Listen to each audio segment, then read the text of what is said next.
Welcome. Thank you for joining. So I finished all of my work on the 16th chapter of Canto 5 of the Bhagavatam, including the mathematical proof for all the concepts and the ideas and the translations. So I have a finished, proven model to share with you now. It might be slightly different in some areas than what I've presented so far, and I'll alert you to where that is specifically. And I'm going to publish it with a book, as a book, probably a smallish book. Hey, Io. With a kind of smallish book with a pretty longish title, probably. Sciencey type of book. Probably something like Empirically Valid Astronomy of Bhagavad Purana. Something like that. So right now I will read you from the manuscript. I'll read from the manuscript to you and explain it as much as we can get done in an hour. And then I'll publish it as soon as I get it laid out. Because I think everything else is done. Ready? Let's see how much we can get in. Because it would be great if we could get to the mathematical proofs. Okay, so here's the intro. Oh, let me show you the text as well. I can show you the manuscript of it. I haven't started laying it out yet. Okay. The astronomy, here's the introduction. The astronomy described in the Puranas of ancient India is usually seen as a mythological relic, radically irreconcilable with rudimentary empirical observation. This book will demonstrate that the Puranic astronomical models described in chapter 16 of part 5 of Srimad Bhagavata Purana are rational and accurate. This book has 3 sections: analysis, proofs, and translation. The analysis section is an explanation of the astronomical model that arises from careful translation of the chapter's contents. The proofs section is mathematical confirmation that the model presented in the analysis is rational and accurate. It has to actually work in geometry. And also it should match, what we observe today with our instruments. And then the translation section is the complete translation of the original Sanskrit for further research.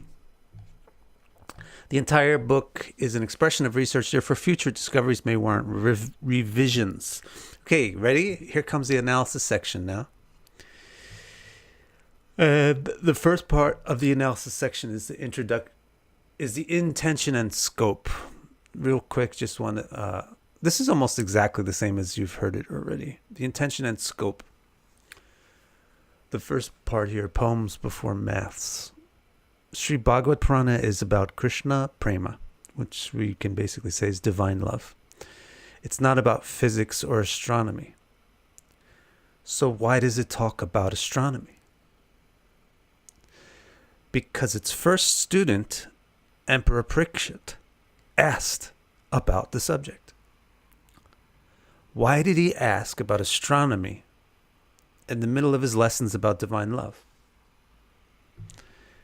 He says why. He says because he felt that understanding the universe would help him experience divine love. Bhagavato gunamaye sthul rup aveshtitam mana. In text 3 he said that. Shuka's astronomy is spoken in this context. His primary motive is to evoke a sublime emotional response by highlighting the divine beauty of the physical world. This explains why he uses beautiful, evocative metaphors describing the cosmos as a collection of flowers, fruits, rivers, trees, oceans, and islands, instead of the ones and zeros more common in modern science. I just want to check this microphone. Okay. To grasp the underlying compatibility between his astronomy and our empirical realities, we will need to be equipped to translate his metaphors carefully. This requires a lot more than understanding Sanskrit. It requires the linguistic intuition to reduce a word from its initial contextual. I mean, this is how you understand poetry. This is what you actually do. But when you do it in your native language, you don't realize you're doing this. It requires the linguistic intuition to reduce a word from its initial contextual meaning, which is called yogaruddha artha, to its fundamental literal meaning, yoga padartha, and from there connect to the word's other valid contextual meanings, aruddha padartha, to find the intended connotations that are the most meaningful, relevant, and logically accurate, yay, lots of hearts, for the setting in which a word is used. So you have to have, it's not just that you memorize Sanskrit declension tables and you know all the grammar and you can do this work. You have to have poetic intuition. You have to understand poetry. And to do that in another language is not easy, so you have to go through it step by step. You have to reduce from yoga padartha, of yogaruddha padartha to yoga padartha to ruddha padartha. In the correct setting, and the setting here is astronomy, so besides this linguistic intuition, you also have to have knowledge of astronomy. The setting is astronomy, but this astronomy is classical and mystical. Shuka's physical world includes space for less tangible aspects of physicality, and is also concerned with describing the causal chain between space, time, and evolution of effects. Therefore, a deep grasp of the mechanics behind classical astronomy and astrology is very useful in decoding what Shuka says. Okay, that's kind of like an introduction after the introduction. One little more bit. The next bit is called, of course, let me know if any of this is giving you a question about something specific in it. The next bit is called Infinity and Approximation. Shuka opens by saying, now when Shuka starts speaking, the first thing he says is this: the cosmos cannot be fully understood or described because it's an evolute of the mystifying qualities of Bhagavan. This explains why many different scientists have many different theories about the universe. Now, in the text on screen, you can see where the reference is. For example, this is Vadigatum Malam Vibudhyayushapi Purusha from text 4. And this is why he says that he will resort to approximation in describing it. Tasmat pradhanyenaiva.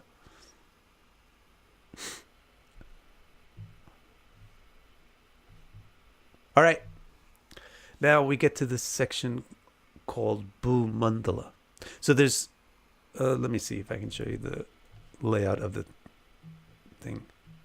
Now this is very small, but there's, in the analysis section, there's a section of, these are the astronomical entities. Bhu Mandala, Meru, Bhu itself, the ecliptic, which is the zodiac,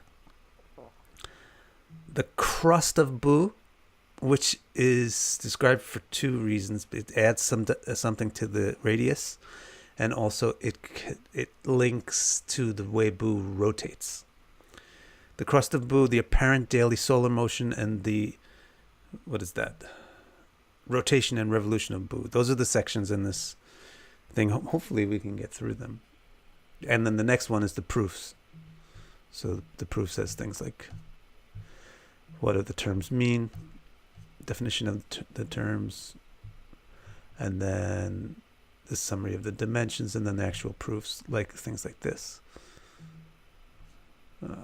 Show you another proof.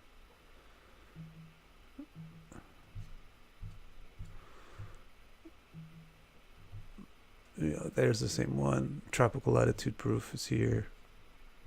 Stuff like that. All right, back to reading. So we're up to Bhu Mandala. The first thing that he's going to start talking about is Bhu Mandala. Bhu Mandala. It's like Halloween. Bhu. Orbits within orbits encircling a globe. Shuka's cosmos focuses on a cosmic structure called Bhu Mandala. The word Bhu comes from the root bh, which means to exist. It's the simplest word in any language. It's the is word. The word that means is, M-R. It's bh, to exist. It simply means, bhu simply means the place where we exist, or more simply, our world. Mandala comes from the root mand, which means to surround something. So bhu mandala means the place where we exist, our world, and the stuff that surrounds it. Okay? In geometric contexts, mandala refers to circular structures because circles are created by surrounding a center. It can refer to any circular shape, rings, discs, or spheres. Shuka begins his description of Bhumandala by stating that Bhu itself is a sphere, a globe, Bhu Gola. Like, I think in a couple of hours, I will go to a restaurant that serves Golgapas, round things. Golak is a ball, and Bhu is a gola. It's a ball. And he stresses this by stating it twice. He also calls it kuvalaya. So, right up front, Shuka's concept of Bhu is spherical. It's a sphere. And so it's a sphere with stuff around it. Now, what's the stuff around it? He describes the mandala surrounding Bhu as a collection of concentric orbits. Kosh abhyantara kosh samavartula.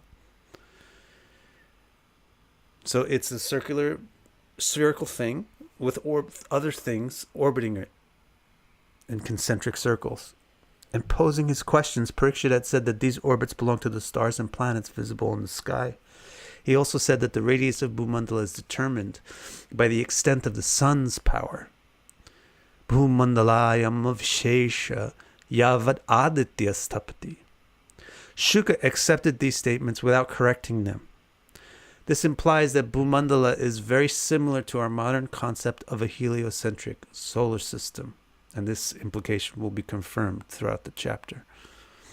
But if this is so, the Bhumandala, our world, round sphere surrounded by orbiting things, this Bhumandala is basically the solar system, but like a mystical version, solar system and more. Thanks, space. But if it's a heliocentric thing, why is it Bhumandala? If it's so, why do we call the structure Bhumandala and not Surya Mandala? We call it Bhumandala because it is described from the viewpoint of someone living on Bhu. Thus, Bhumandala is a heliocentric entity described primarily from a geocentric perspective. And by the time this chapter is done, that will be perfectly clear. So, you understand what I mean? Even if you don't understand, by the time we're done, you'll understand. Okay. Now let's find out. Now we found out about Bhumandala. Hi, Stephanie. Now we're going to find out about Meru. So here's the first section, referential locus. Without a defined center point, none of the potentials of space, locality, dimension, direction, have any tangible meaning. This is very important. Without a reference point, the direction, there just can't be any sense of direction, dimension, motion, locality, nothing. Even though space has all of those properties inherent in it. So, you need a center point to find in space before you have any comprehensibility to space, or vyaktata. Since Shuka prefers to center the cosmos on the human observer, Bhumandala, not Surya Mandala, then his first task is to define the human cosmic center. I mean, if it's Surya Mandala, it's simple. Surya is the center, but he doesn't want to describe it like Surya Mandala because he wants humans. He wants us to hear it and understand it and be able to relate to it. He wants to describe it from our point of view. So his first task as an astronomer is to say, what's the center? What's the reference point? Through which space will have meaning, directions will have meaning, and dimensions will have meaning. So that's his first task, and that's the first thing that he does. He zooms in on this center point gradually and takes the entire chapter to completely reveal what it is. He first identifies Bu as the center of Bhumandala. So in establishing what the center of his space is, he first says, well, we're talking about Bhumandala, and the center of that, hey Tao, and the center of that is Bu. And then he says, Bu has various zones. And the middle of those zones, the center of those zones, is called Ilavrita. Ilavrita is central zone in two ways. First of all, it's the equator, the center line separating the northern and southern hemispheres of the globe of Bu. Esham Madhye. Means it's right in the middle of those zones. Secondly, it's central zone in that it's within the zone, adjacent to the core. Abhyantara Vasha. So Ilavrita is what the modern geology calls the mantle of the earth. And underneath, but on the surface, it's known as the equator. It's the immediate adjunct to Meru, the center. So he zooms in on the center gradually. He says there's Bhumandala, that's our scope. The center of that is the globe of Bu. The center of the globe of Bu is the mantle of Bu, the Ilavrita, which is known also as the equator. And now he's going to zoom in one step more. Shuka says that the central hub of that central zone at the center of our cosmos is a structure called Meru. Yasya Nabhyam Avashtita Meru. It is akin to what modern geology calls the core. By the end of the chapter, we will learn that Shuka differentiates the base from the summit of Meru. The base is the core of Bu, the earth, and the summit is the core of Bhagavata, the sun. The entire axis between the two constitutes the complete concept of Meru. Actually, it's a little bit more than that, and I'll describe that in a second.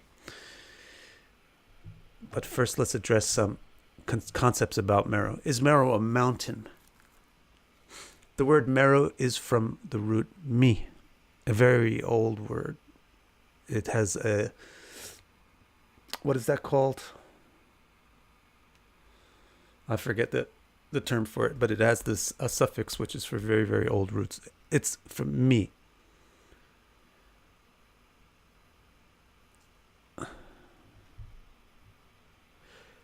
I'm just going to get rid of this. Anyway, no. So according to Lee, Gold Dragon, Shuka is wrong that Bu is not a sphere. Thank you, Lee, for your input. So let's see what we're talking about. The word Meru is from the root mi, and mi means prakshepana, which means to be something that can be built upon, or something that projects itself. So from its etymology, Meru, the word Meru, indicates something that other things are built on, and a structure that projects itself to create other structures. Shuka describes Meru as a mountain. Indeed, he describes every major structure projected from Meru as a mountain.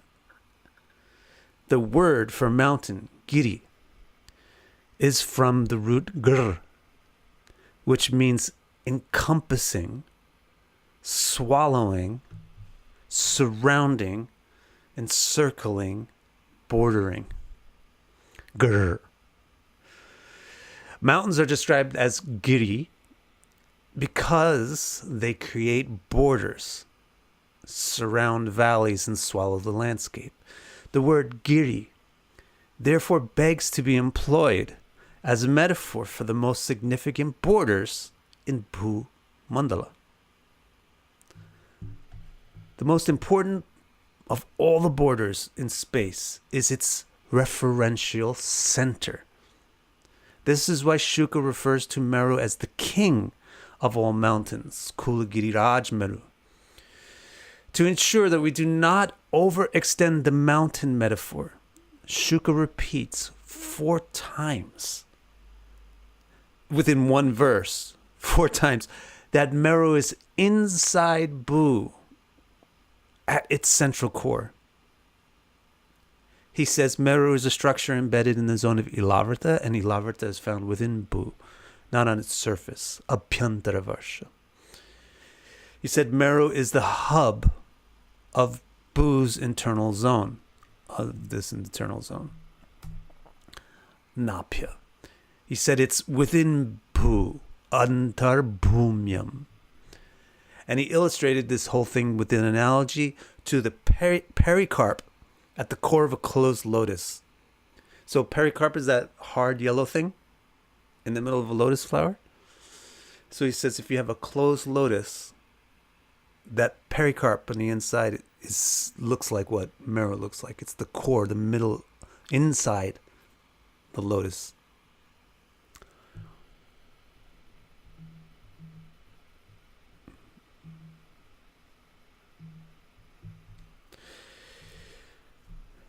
Now let's see what else we got. A mountain of gold. Shuka says that Meru is solid gold. Sarvata Suvarna. The word for gold is from the base Varna, which means the outer appearance. Thus, Sarvata Suvarna means well visible everywhere. So since Meru is the core of our world, one might expect that we never see it. However, with this phrase, Shuka explains that we always see it everywhere, Sarvata Suvarna, because the surface of Bhu is its projection, Dvipa Samunnaha. Meru projects itself to generate Bhu. The typical meaning, solid gold, like the first connotation of the meaning, Sarvata Suvarna, the Yogaruttapada, is also applicable since the Earth's core does in fact seem to be superheated brilliant metal. Also, Cosmic Monkey says that Shuka is wrong.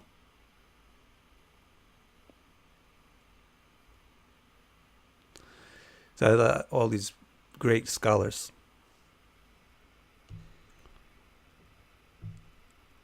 should also write their own Puranas.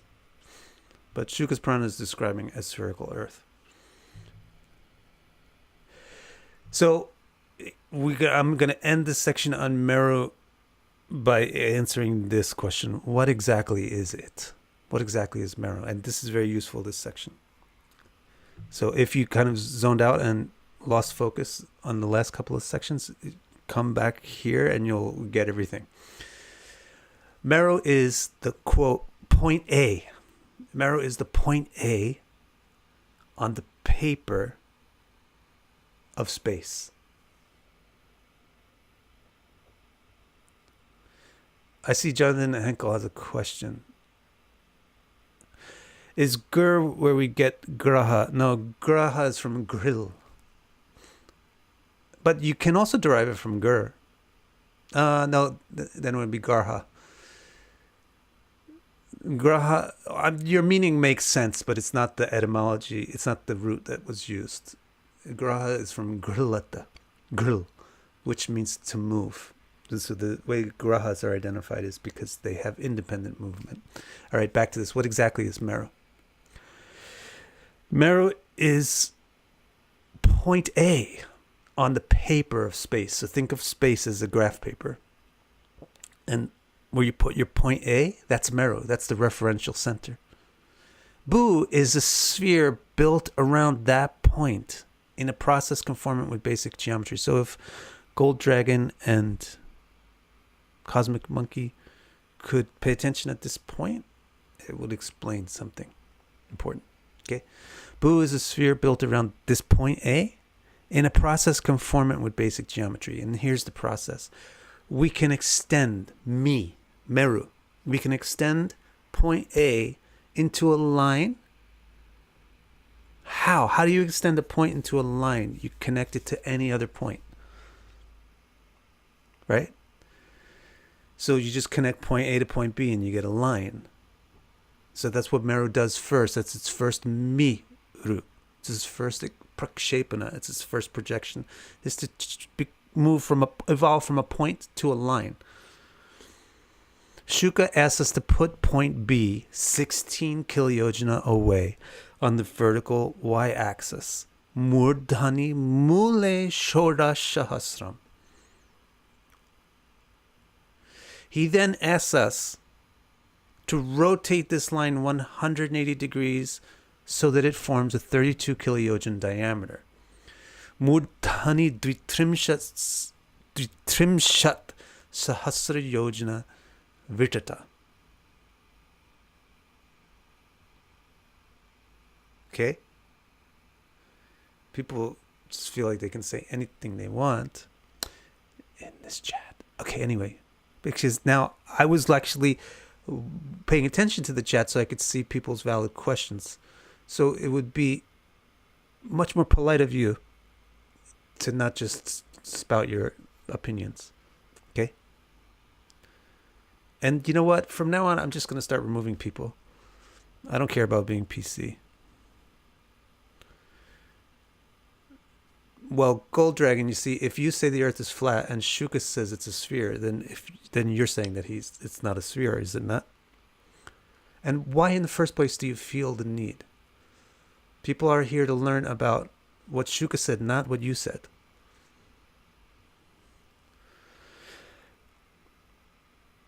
It's called Pericarp, Miss Bardo. Welcome, Miss Bardo.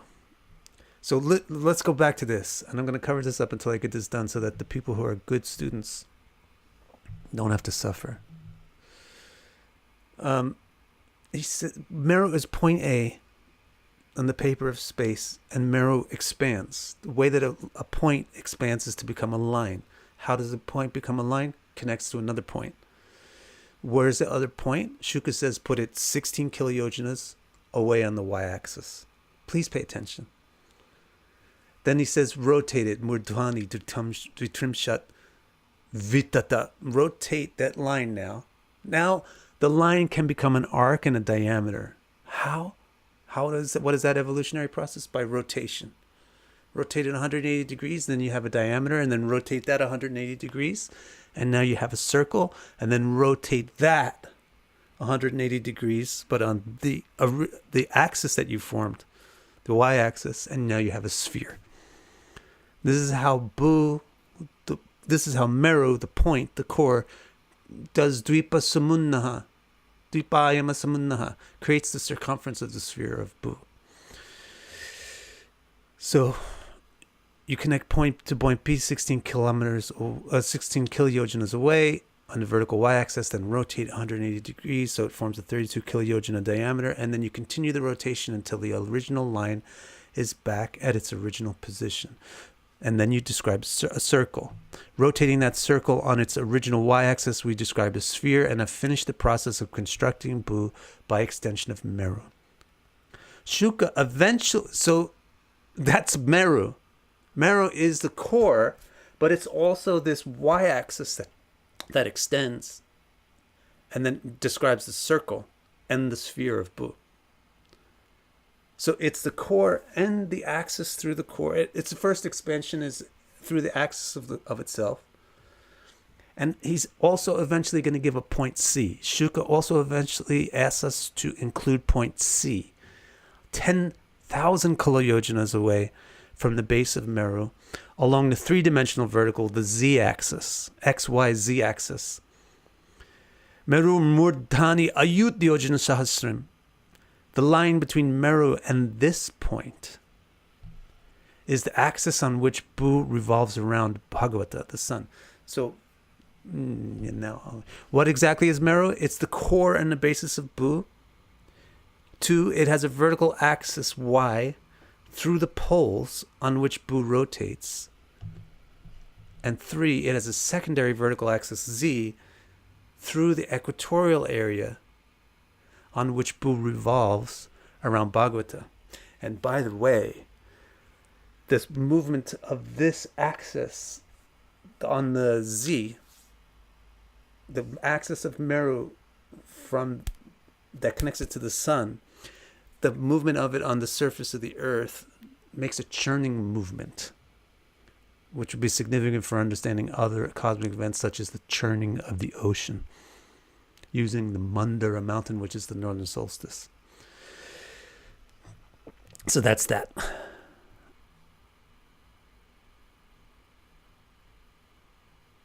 So I'm just going to do a little policing now.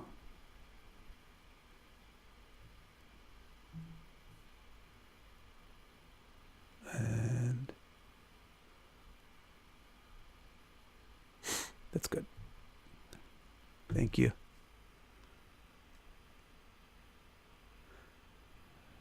Okay, guys. So we've finished this section on Meru. Now I'll read you this section on Bu.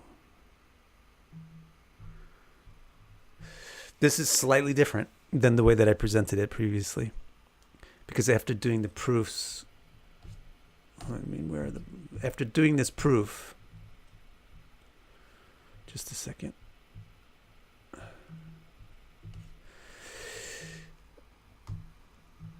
And after also understanding the Abhyantara concept, the numbers make me realize that he had to be talking about it this way. So there's just one slight difference. But so I'll explain what the difference is. So now he described Bu Mandala, Bu very briefly. He describes Meru, the center of Bu. Now he's going to describe Bu in more detail. What's its dimensions? What's its shape? So he says Bu has 9 zones. Let me see if I can look at this again.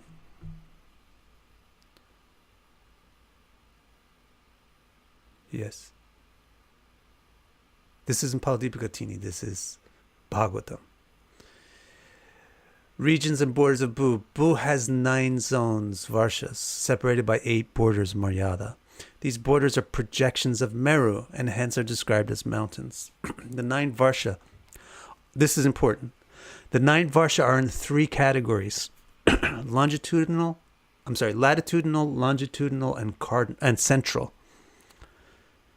So there's 3 types of Varshas. They're not all the same type. There's latitudinal Varshas, longitudinal Varshas, and a central Varsha.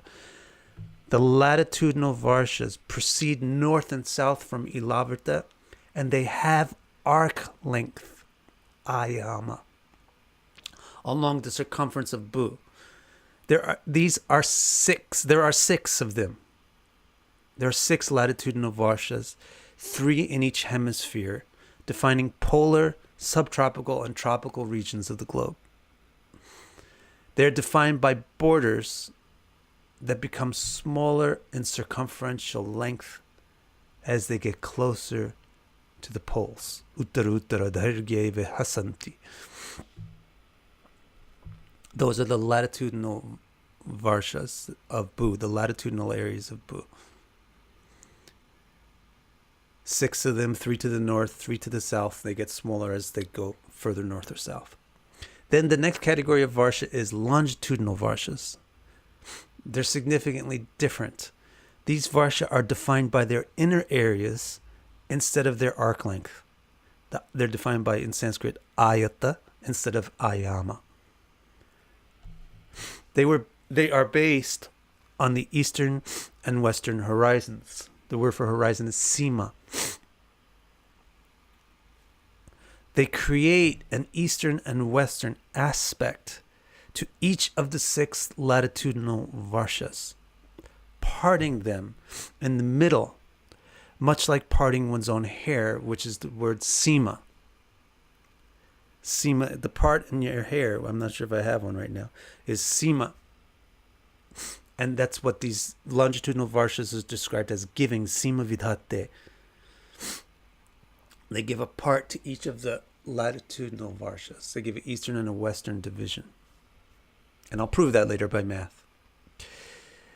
So that's the latitudinal varshas, the longitudinal varshas, and then the central varsha. There's only one varsha in this category. It's Ilavrita. It's a zone within Bhu, Abhyantara Varsham, but perceived on the surface as the center line between northern and southern hemispheres. Esham Madhye, Ilavritam Nama. The meaning of the word Ilavrita is very similar to the meaning of equator.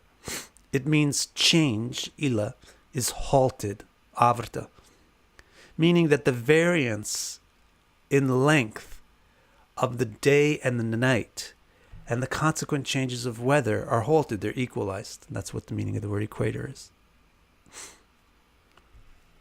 So, now that I've given you the overview of the varshas, let's talk about the varshas specifically. First, the latitudinal varshas.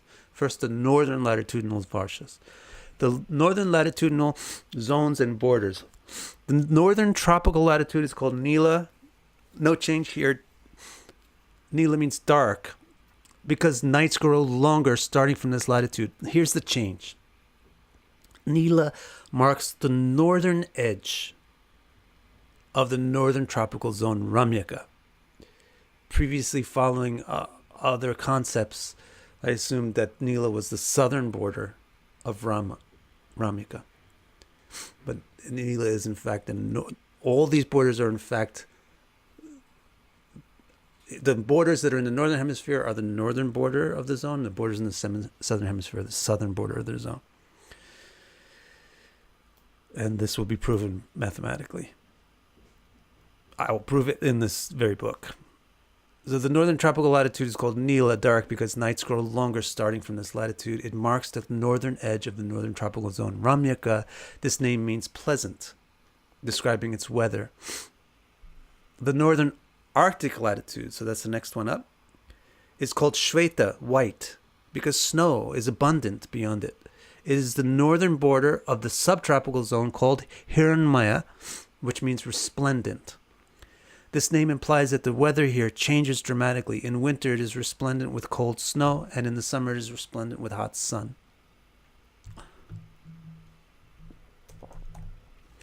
The North Pole is called Shringavan, the peak, and it is at the center of the northern polar zone, Kuru, which means difficult, a name implying that the weather here is very dangerous.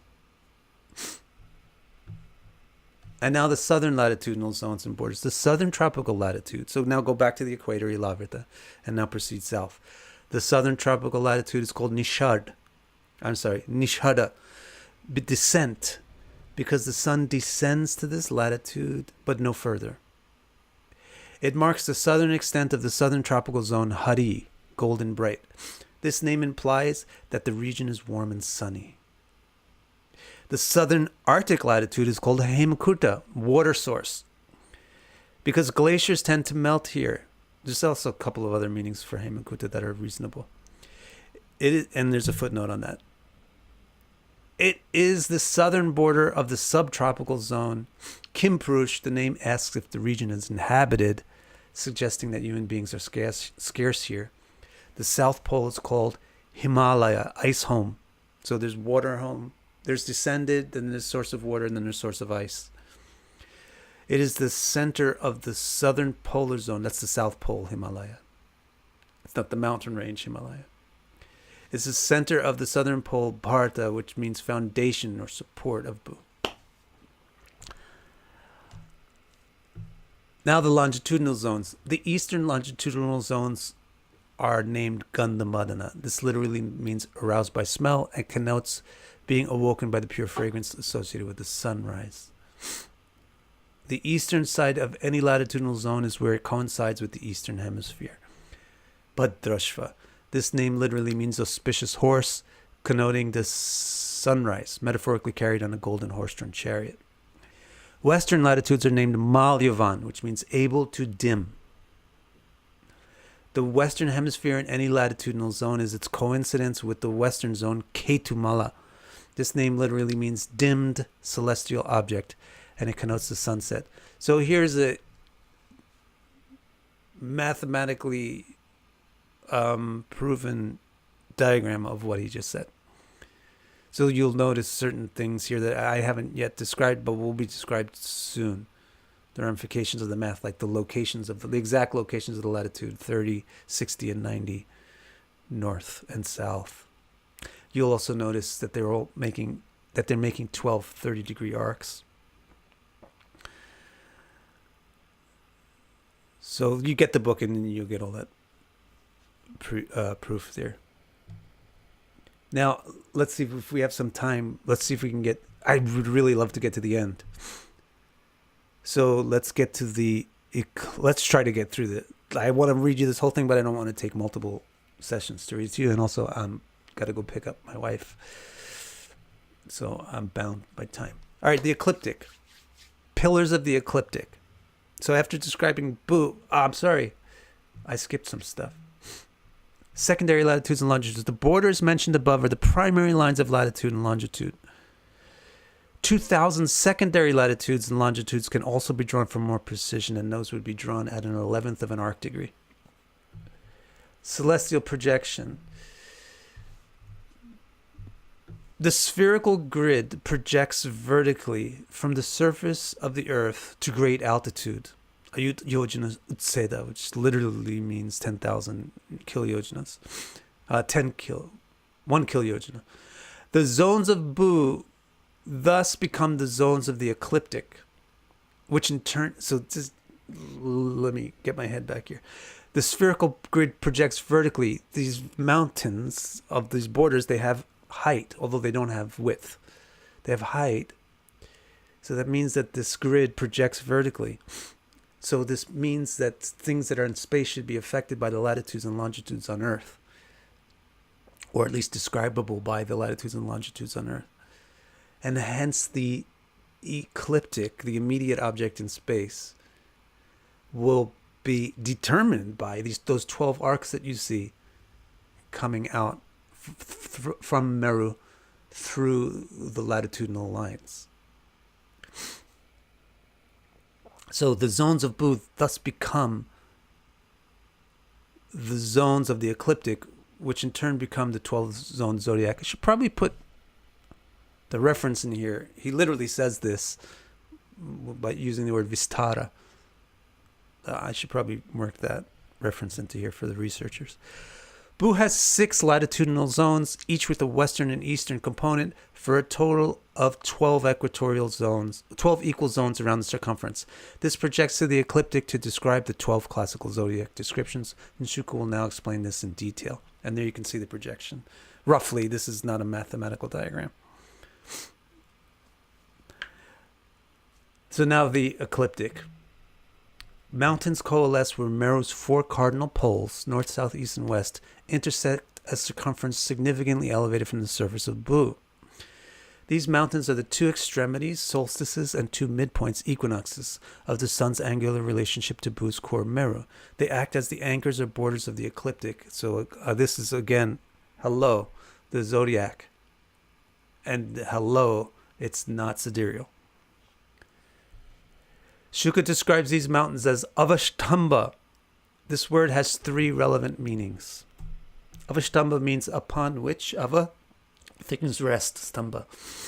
The 4 cardinal intersections of the ecliptic are the anchors upon which the individual, the 12-fold zodiac rests. So that's why it's called the Avastamba. Avastamba connotes weight-bearing structures like pillars, posts, and poles.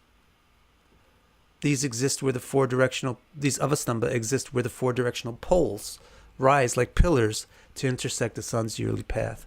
And the third meaning of avastamba also means leaving, ava, coming out of, coming down from, a state of rest, stamba, i.e. setting in motion. The points where the 4 poles intersect the ecliptic are considered cardinal zodiacal locations. Cardinal here means setting in motion or giving direction.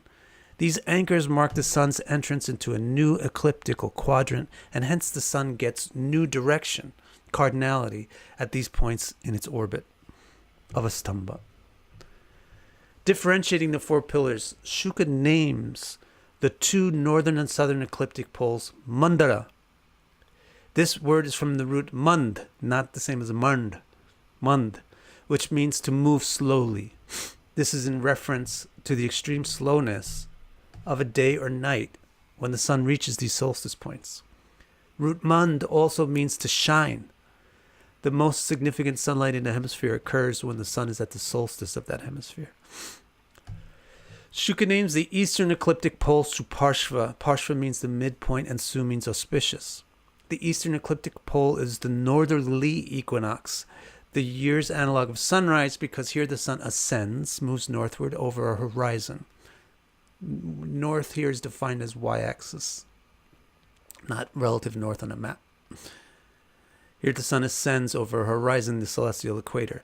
Shuka names it the auspicious midpoint because mystics consider sunrise auspicious. He names the western ecliptic pole Kumuda. This is the name for a lotus that opens its petals starting from sunset. The western ecliptic pole is the southerly equinox, the year's analog of sunset, where the sun descends or moves southward, negative y-axis, under a horizon. So it's Mandara, northern solstice, Meru Mandara, southern solstice, Suparshva, eastern solstice, and Kumuda, western solstice, western equinox, eastern equinox. Now the trees identifying the pillars. Shuka says that each ecliptical pillar has a huge tree atop it, acting like an identifying flag. The northern pillar has a mango, the southern a rose apple, the eastern a burrflower, and the western a banyan. Now, the mango of the northern solstice. The mango tree identifies the northern solstice because the word for mango, chuta, literally means to fall. The sun cannot climb any higher than the northern solstice. On the y-axis, not in your map direction. The y-axis of Meru. So it doesn't matter if you're in Australia or not.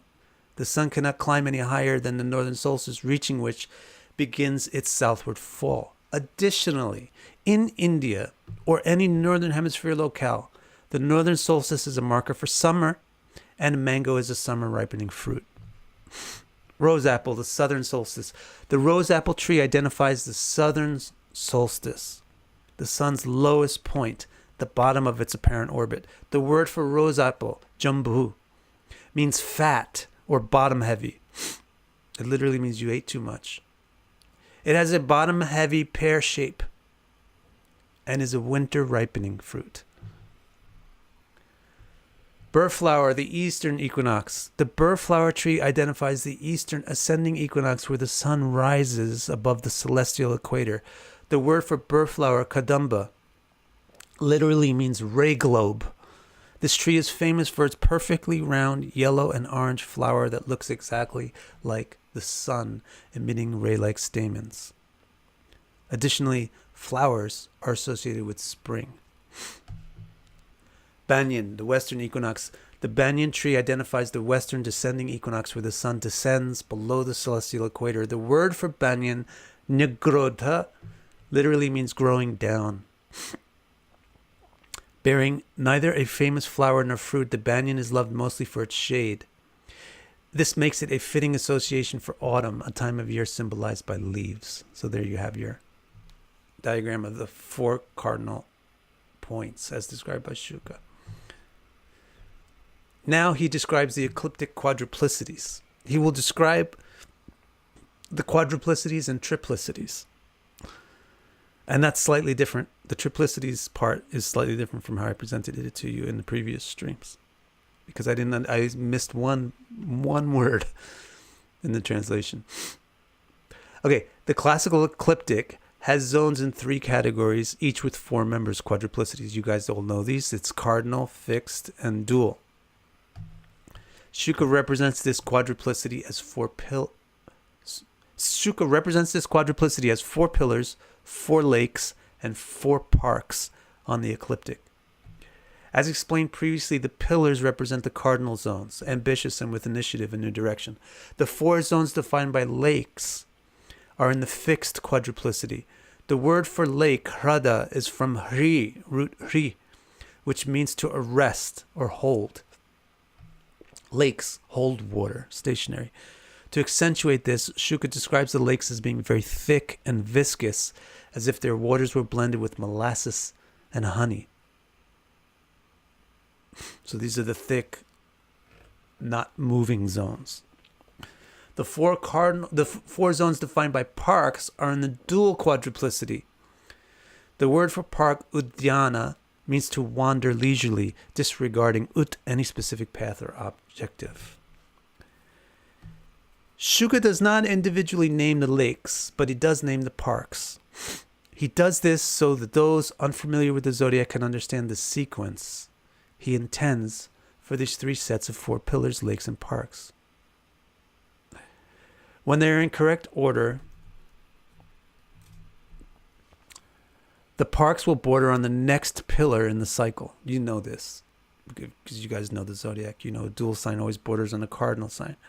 But Shuka wants to make sure that somebody who didn't know this would know that this is the order that he intends.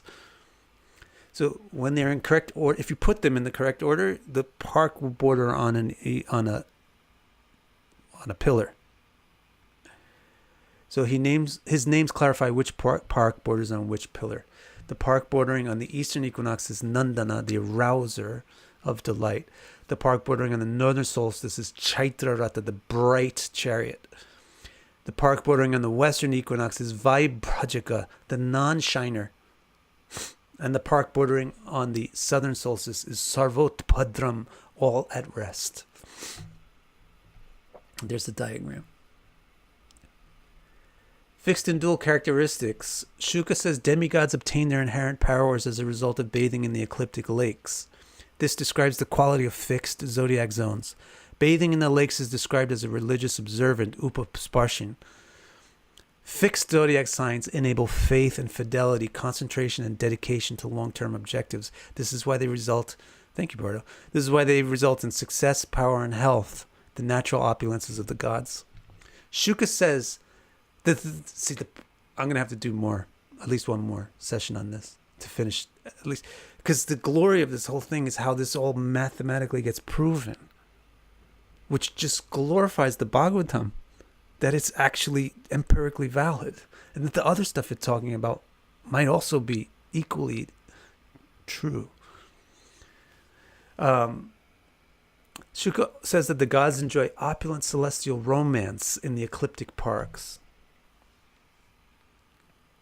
This describes the quality of dual zodiac zones. They allow relaxation, interactivity, and lack of stress. Now, again, for the sequence of the zones, the above statements also serve to clarify the correct sequence and layout of the pillars,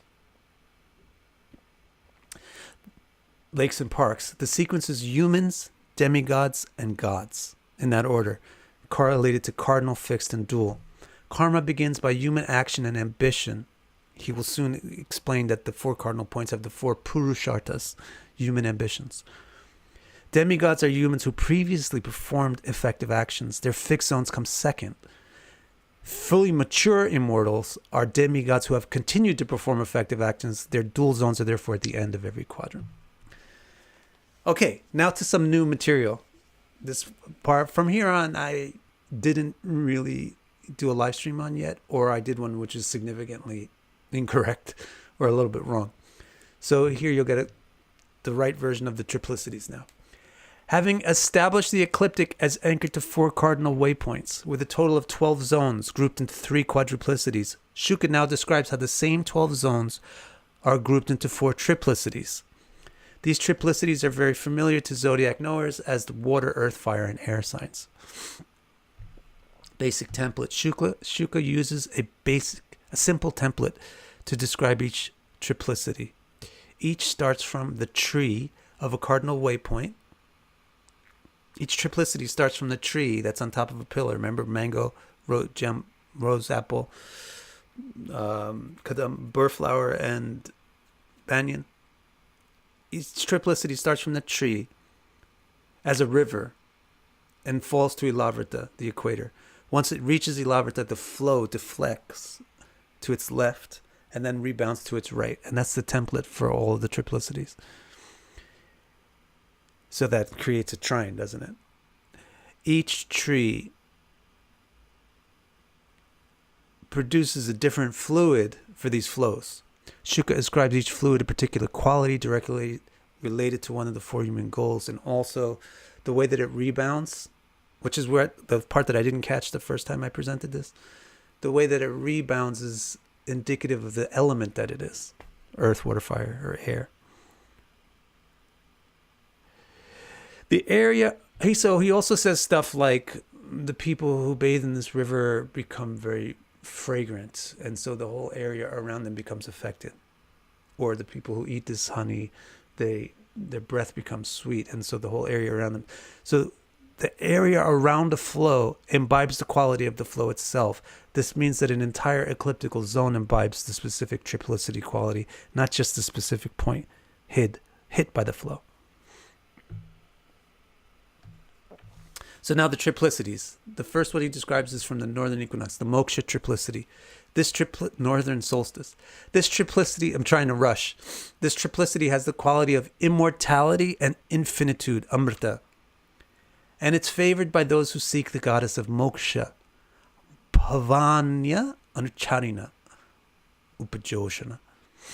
It starts at the northern solstice, mandarotsanga, and falls towards ilavrita, nipatanti ilavritam, hitting which deflects it to its left, which it's coming from the north, so hitting which deflects it to its left, which is east, purvena.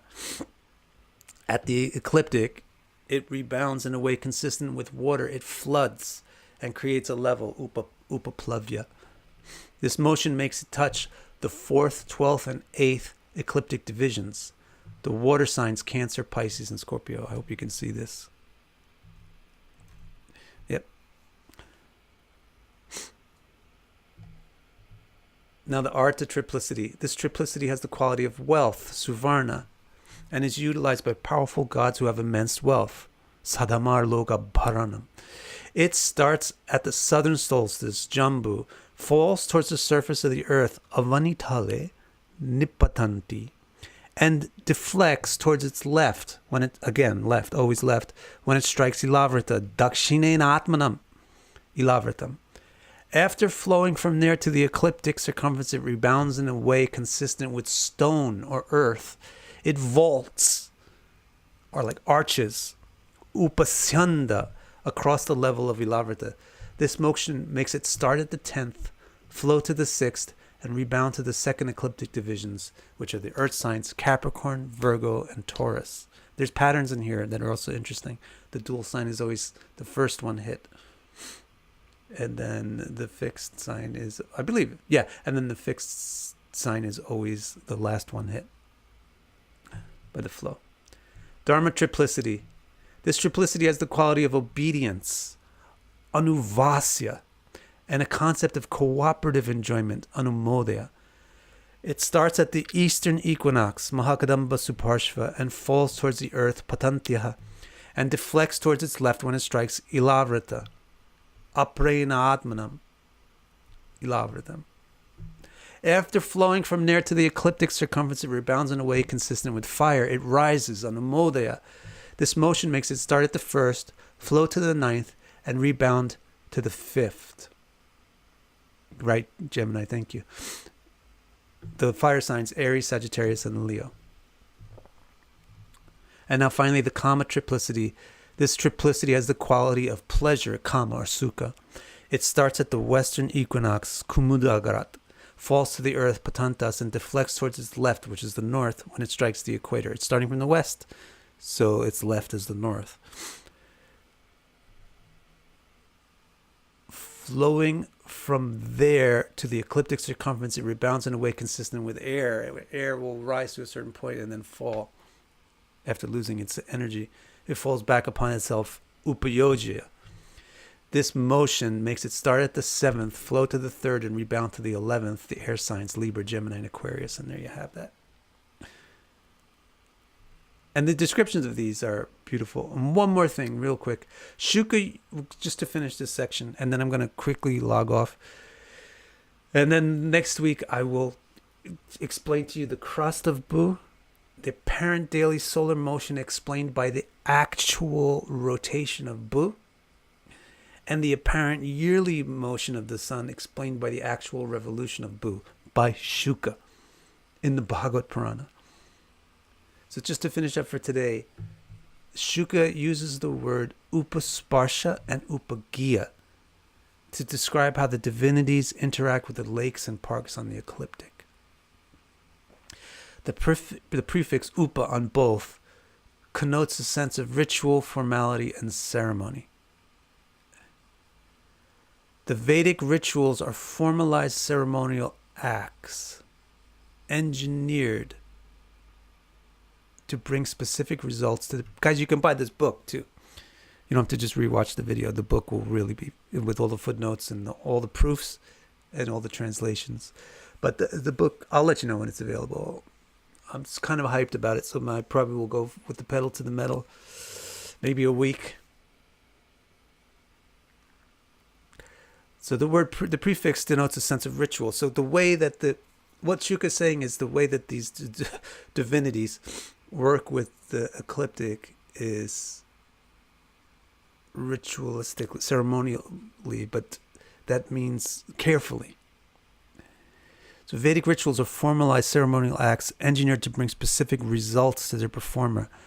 Shuka brings this allusion into his narrative to hint at why the 12 ecliptical zones have their mystical bearing upon humans. And also I have a book called Beautifully Rational Philosophy of Astrology, which explores this very same thing.